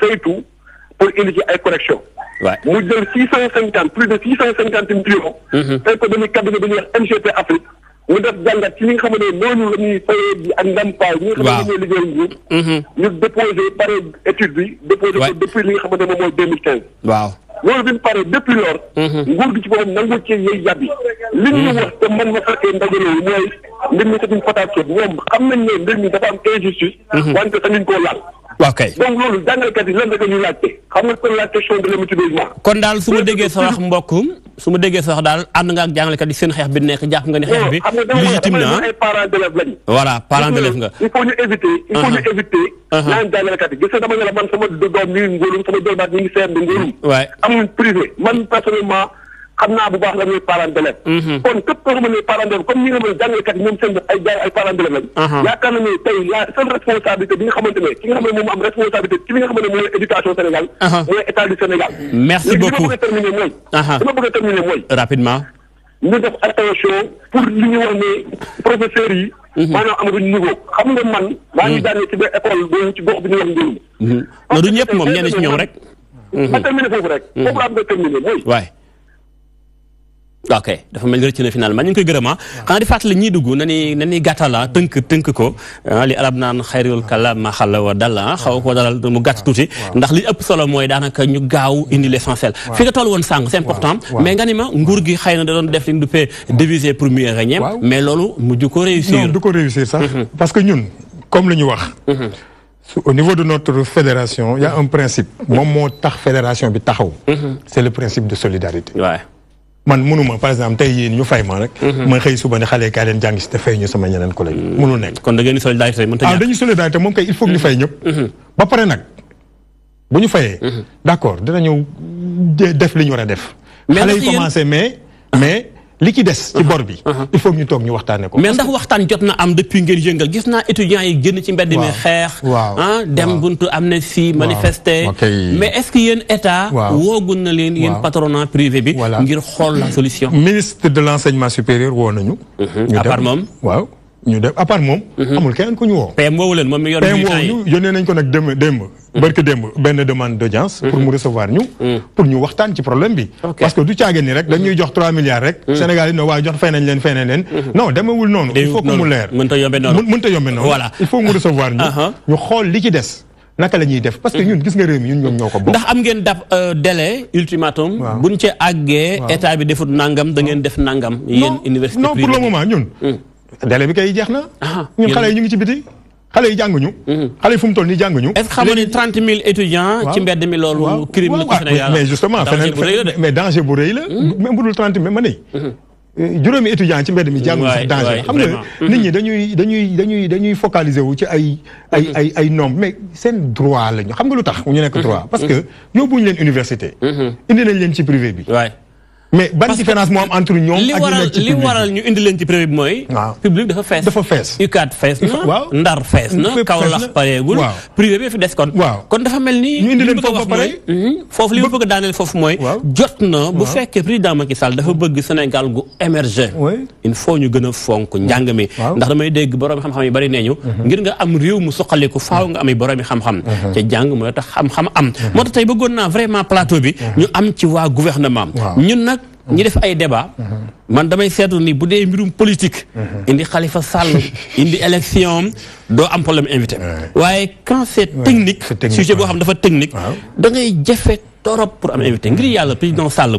danaa ko delluwaat chance waxal ak ñi la wër ci say ministère agence yi nañuy dem ci débat bi di défendre li ngay liggéey bu fekkente ni am nan luñ def ci kaw loxol Sénégal ku dénk am réew mënoo def lépp dafa am ñu la wër comme DTV bi ko borom sampee dafa am une rédaction am production ñuy liggéey bu Modou Mbacké xëyee ëllëg kee liggéey ëllëg kee gontu kon équipe la noonu la amee ci gouvernement bi ngir yàlla kon nañuy fexe bay ñëw ci plateau yi ndax tey sonn naa trop ngir am kenn ci waa gouvernement ñetti ministère woote naa ci amuñu ko ca ñoom bu ñuy xool dañuy jàpp ni xëy na bëggoo leen a invité président Sall ba mi ngi xool mbàyyi conseil am président Sall wax nañ ba sonn wër nañ ba sonn am ko la teewal fi mais amuñu ko moo tax kon syndicaliste lañu jox kàddu gi ngi def sa bilan bi nga xam mooy 6 ans yi nga am ci bopp réew mi ca nag def sa bilan ci amuloo ci ku fi teewal président Sall loolu jàpp naa ne lu yéeme la kon ñi la wër nañ gën a bàyyi xel bu baax di ñëw ci plateau yi bu leen a wooyoo ñu wuyuñu ñëw joxe seen xaat li nga xam koy liggéey damay ñëw ngir daaneel foofu bala ma dem ci docteur bi waaw dama bëggoon rek wax benn affaire ci li nga waxoon laay wax gis nga dafa am lu Nelson Mandela wax dama koy wax toujours man loolu breviaire laa ko dem fu ma dem koy yóbbaale Nelson Mandela dafa ni gis nga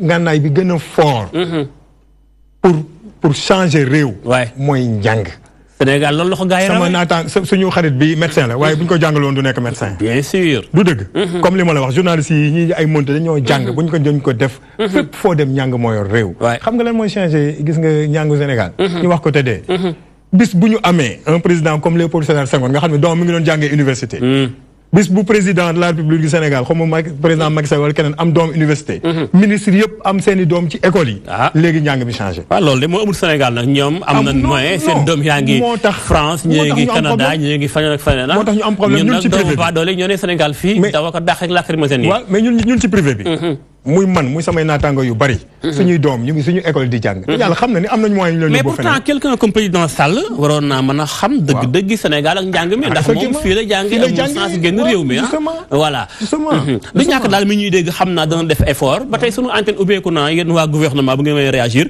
ndax bëgg naa trop seen kàddu jëpp ngir man sama xel dal que ni def naa effort ngir tëddee njaaxaan naay équilibre am ci plateau bi waa pajo gi foofu la war a ñu yaakaar naa de voilà pajo gi yéen tamit li ma laaj sànq jàngalekat bi da ngeen di ñax tout le temps mais du ngeen wax des fois ci plateau médical bi des fois nit dem hôpital xolam day jeex lool ndax yéen a ngi bàyyi xel loolu tam yéen SAMES syndicat autonome des médecins du Sénégal Modou Mbacké tout le temps bu yóbboo doomam hôpital mbaa mu ànd ak kenn hôpital bala faa génn dana xuloog médecin bi wala koy faj ci ñax koo taxaw.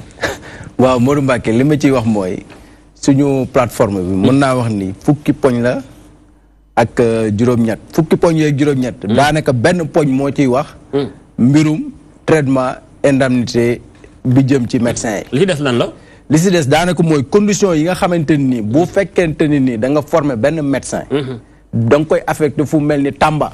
bu demee Tamba mu fekk fa jumtukaay yi mu mën a liggéeyee. parce que population bu Tamba. ak population bu Dakar ñoo war a yem ci mbirum santé. ah kon ñàkk jumtukaay gi. ñàkk jumtukaay ba xalu médecin gi tàng xëy na. mais bien sûr parce que boo gisee yenn saa benn médecin mu dem ba nga xam ne dafa tële ndax problème mu technique. problème bu mu waroon a am pour régler situation bi mais amul loolu mais loolu day jeexal xol. mooy intervenir mooy ay erreur médicale. non pas erreur médicale c'est-à-dire da ngay dem ba tële parce que day dem ba nga xam te nii day laaj yenn investigation yi. mais amuloo ko sur place. te loolu mooy réalité bi dëgg. da ngay dem ci hôpitaux yi amuñ tout ce qu'il faut. hôpital bi gën a mag amuñ moyens yi ñu soxla yëpp. fi mu toll nii peut-être lu ma dund la wala lu ma xam. mais présentement nii fi ma lay waxee nii ñu ngi doon wax problème peut-être radiothérapie beeg nangam peut-être ñu ngi koy ibbi. hôpital Aristide Le Dantec. waay mais y a un problème di IRM benn examen la boo xam te ne mais pour nga def ko instant bi amul benn problème yu dul jeex ngay am. mais imagine nga am feebar boo xam pour ñu diagnostiquer ko. il faut IRM. may revenir un peu sur IRM lu muy def moom ci nit. IRM maanaam dafa nekk comme genre scanner mais moo ko gën a puissant. y'en avait mais kon Sénégal ku fi am lu ñu bëgg a xool. yenn xool yi maanaam day jafe. amu fi daanaka dafay jafe trop. du ma ne amu fi de mais dafay jafe trop. fi mu toll nii boo jëlee IRM daanaka amul fu dul Dakar peut-être ñaar wala ñetti centre ñoo fi am yu marché. tey nii lu mu la wax ni moo fi nekk. li ma bëggoon a ñëw mooy. système ci communication gouvernement bi. xam nga fi mu toll nii dañ nekk peut-être ñu jege ay élections nit ñi di wax naan dafa am problème mu chantage wala nanga. amul ci parce que ñun suñu accords yi 2014 lañ ko signé woon. xoolal 2014 ba 2018. état bi deful dara. ba pare ñu taxaw ñu ne ñu léegi dañuy bëgg a def chantage ci état bi parce que dañuy jëm ay élections. mais l'état est responsable parce que état bi ñoom ñoo war a saytu. wér-gi-yaramu nit ñi. wér-gi-yaramu nit ñi ça relève de la responsabilité de l'État. te wér-gi-yaram googu noonu ni mu waree ñi nekk ci Dakar noonu la waree ñi nekk Tamba. ñoom loolu la waree ñi nekk. Fongolemi. ci exemple yi ñu jël souvent. mais donc état bi moo war a teg les conditions pour que nit ñi. mën a exercer sama benn mbokk nee na ma nag nañu bàyyi tout le temps tudd Fongolemi. mooy li ma la wax di ko exemple naan moo gën a sori kon daal jàpp ngeen yéen médecin yi kon fi ñu toll nii pajuk Sénégal plateau médical bi am na problème. médecin bi en tant que nit war a dund condition de travail métti na dégg naa keroog sax docteur Boli Diop mi nga xam moom fi envoyé yow mi nga ñëw fi muy seen secrétaire général nee na ma médecin bi salaire am daanaka bu ci fayee location fay ci njàngum xale boo deful nànk poosam bënn na fi ñu toll nii. waaw mooy li ma doon wax sànq xam nga am na ñu peut-être problème mu 60 000 pour nga am ne Dakar war ci mën a nekk jàngale. préparer ses cours dem xëy jàngale école mais ñun 60 000 yooyu noonu déjà noonu amuñu ko. waaye yéen tamit li daal jàngalekat beneen daal. lu ko raw ay clinique ñi dem Touba di fa ñëw jeudi ba vendredi yéen a ngi xarmata gu métier yéen itam et du ngeen bàyyi xel yéen itam wàcce tuuti bàyyi xarmata gi ba gën a taxaw askan wi des fois sax da ngeen di jël ab malade daal di koy génne public yóbbu ko ci privé bi fekk na ñu ci am weccet. non Modou Mbacké xam nga lu ma lay wax mooy médecine. dafa nekk d'habitude liggéey boo xam te ne genre liggéey libéral la xaw ma lan laa ko mën a tuddee si. c'est un métier libéral moom sa bopp maanaam pour moom sa bopp def ko. mais loolu ndax mënu ay conséquences yi bon ci askan wi tamit. non mais amul conséquence. mais fi mu toll nii man su ma wàccee sama kër. normalement. état bi permettre na ma ko texte yi permettre na ma su ma wàccee sama kër même sama kër dama fay consulter gratuitement. samay mbokk dañ fay ñëw samay xarit dañ fay ñëw. loolu ndax doo am jot noppal sa bopp boo xëyee public ba nga am xel mu dal boo bëggee liggéey. mais loolu lépp Modou Mbacké problème organisation la. donc c'est pas un problème boo xamante ni nii. jàpp nga lépp état moo ko réglé. non loolu état amu ci état bi lu mu war mooy. lim séq ak médecin yi mu def ko. li médecin yi engagé woon. li médecin yi ne bëggoon nañ ko. mettre conditions yi. teg plateau technique bu taxaw. yooyu yëpp mu engagé wu ci ne dina ko def. wala mu ne day def ay commission bu defee li mu mën a avancer daal mooy bu tegee commission ñaari fan. après commission ba tas na.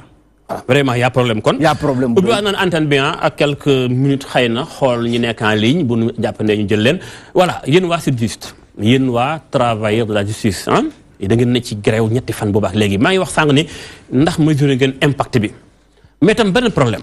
xam naa da ngeen di kurpañ yaa ngi tàmbalee ñëw mais yéen itam corruption bi ñi ngi wax naan justice war naa am séparation des pouvoirs mais yéen seen bopp est-ce que gëm ngeen seen bopp ci indépendance parce que des fois dañuy dem tribunal gars yi am na sax ñun jàpp ci wàll googu libérer ay prisonniers falsifier signature jàmbur mais lu xew yéen itam waa justice. effectivement laaj nga laaj bu am solo.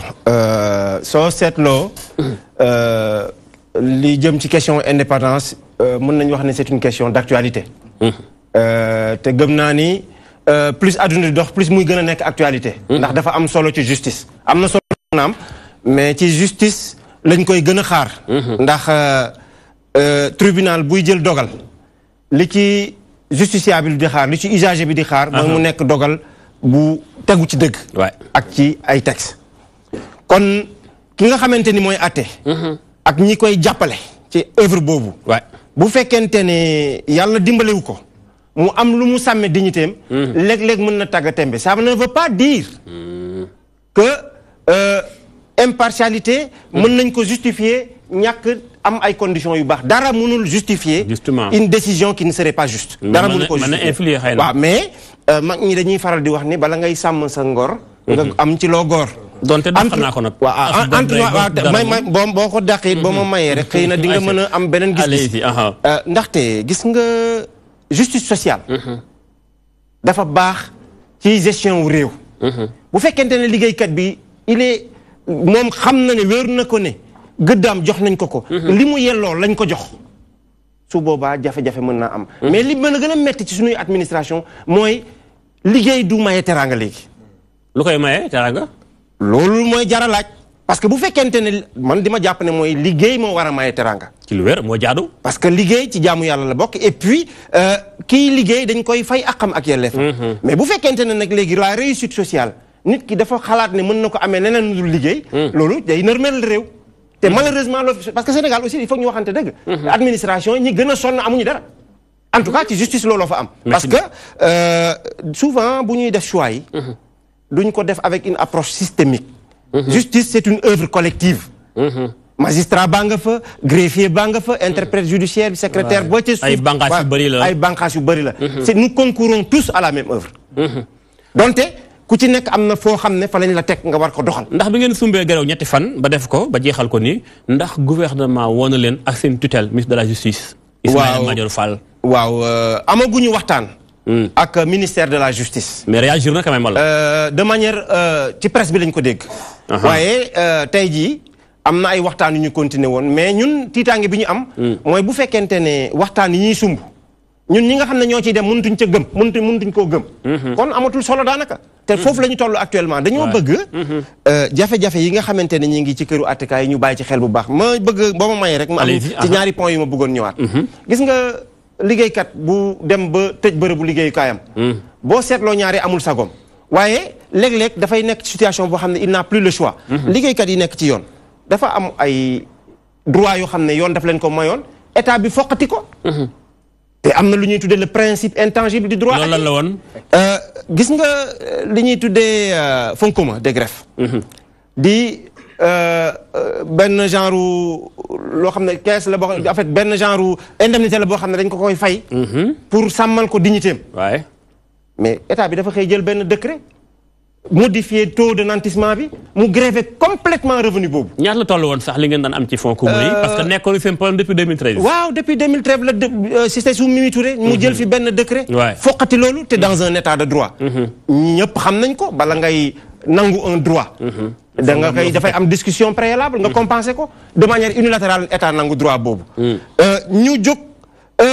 seetlu également ni bu ñuy engager les politiques les réformes dans le système judiciaire liggéeykat yi nga xamante ne ñooy yenul projet yooyu yëpp dañ leen laisser à la périphérie naam magistrat c'est un dispositif essentiel kenn mënul wax justice te waxoo magistrat mais li ñu bëgg wax aussi mooy liggéeykat yi nga xamante ne ñooy greffier yeeg ñi mu mel ne ñoom kenn mënul doxal justice sans ñooñu voilà il faut li ñu bëgg ngeen boole mbir yi waxtaan mais bu fekkee waxtaan amut ndax amaat ngeen sumbu xeex plan d'action ba ngeen boor a ñëwaat te nag ngeen war a informer askan wi ndax keroog tribunal ñu bari sonn nañu xëy war a wut casier judiciaire wax naa ko sànq nee na ñu ngi massawuwaat mais il faut ngeen Sénégal askan kan dana am mais li ñu bëgg ñu xam ko mooy ñun jóguñu rek di xeex pour suñuy poste comme ni ma koy faral di waxee institution judiciaire bi la ñuy défendre parce que gis nañ ni yoon bi mu nekk buñ ko taxaw dakkalulee ci nërmeelu la jëm wax naa ko sànq gis nga fan yee passé dégg nga fi UMS l'union des magistrats def fi benn colloque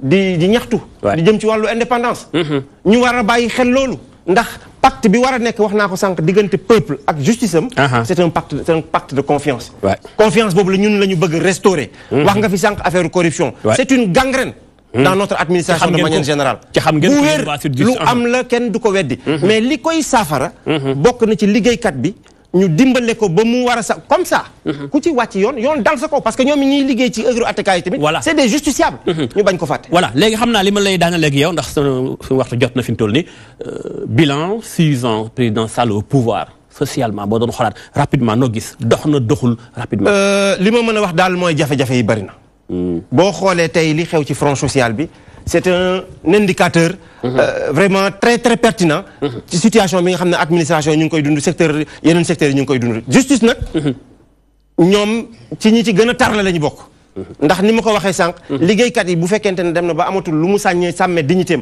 amatul lu mu sàmmee ngoram ku xaar ci moom résultat da ngay nax sa bopp. Merci beaucoup jaajëf maître Ahmed Touré secrétaire général chargé secrétaire chargé de la communication ci SYTJUST muy syndicat bi ëmb ñu liggéey ci wàllum yoon ci biir Sénégal jàngalekat bi yow de xanaa su ma la nee socialement ak yéen ñi nga xam yéen jàngale xeex bi gën a teeng seen diggante président Sall loo may wax ci 6 ans président Sall au pouvoir ak nekkinu askan week ñoom seen. ma dama naan table bi plateau bi tontu na sa laaj. daanaka de. ndax boo xoolee féppay métti mais li ci rawati muy njàngale mi. sama mbokku médecin yi suñ leen am njàngalul woon njàng mu leen di permettre ñu am xam-xam bi faj. du mën a nekk. ñii également waa justice bi également bu ñu leen jàngaloon ba ñu am xam-xam bi mën a atte yoon. du mën a nekk. ban message. président Sall lay déglu loo koy wax. président Sall mu jël responsabilité am parce que réew bu tollee fenn fii. moom lañ ko dénk. bu defee nag comme loolu mu ñu tàmmal Sénégalais rek toog noppi ci ruqam. ba mbir mi ëpp loxo. dañu ànd ñëpp constaté te bëgguñu egg foofu moom le président de la république la moom moo jiite réew mi moom la ñu fal. na jël responsabilité am li nga xam ne moo ëpp solo. jàpp naa te ñëpp d'accord nañ ci ak man muy njàngale mi. mu dugal ci loxoom indi ci saafara une bonne fois pour toutes. moo gën muy continuer. gërëm naa la bu wér. jërëjëf suñu faleen bi xam naa yaa ngi xaw a sonn ndax reer bi guddi na. président Sall ak doxalinam loo koy yónnee comme message rapidement mi ngi lay suivre du ñàkk. waaw li ma koy yónnee comme message rek mooy li sama xarit bi wax. moom la ñu fal. faluñu ay nit comme ñi ngay woo ci plateau yi ñuy daw. 2 ans moo ko defee xëy na ci mandat 2 ans moo ko defee. 1 laay wax. waaw dañ koy yàqal rek. gis nga moom il sera le seul responsable lu mënte xew. li mu war a def mooy. na wax ak ay ministères yi nga xam daf leen délégué dénk leen. pour ñu respecter. nit ñi engagement bu ñu jël. ci ay nit ñoo xam ne sax dañuy def social. ñu respecté yàlla xam na ne ñun social la ñuy def 400 000 francs du dara ci 800 000. 1 million kon nañu respecté seen i engagement. te ñu fexe ñu woo nit ñi ñu toog. ñu waxtaan amul solution bu ñu mënul trouver. ci waxtaan mooy régler yëpp. waxtaan moo tax arbre apparat boobu. war nañ ko indiwaat. waxtaan bi ñu toog ci di voilà yéen waa SAMES. ban message ngay lancé ndax it président Sall fii ak 2019 1 an yi manqué na ay fan ndax jubbanti xaj na fi. waaw li may wax mooy président Sall mun na xool peut-être ci président Abdoulaye Wade bi problème bi posé woo. président Abdoulaye Wade moo toog woote. régler situation bi nit ñi avancé. ñun boog côté médecine bi. bi ñu amee problème mu traitement salarial.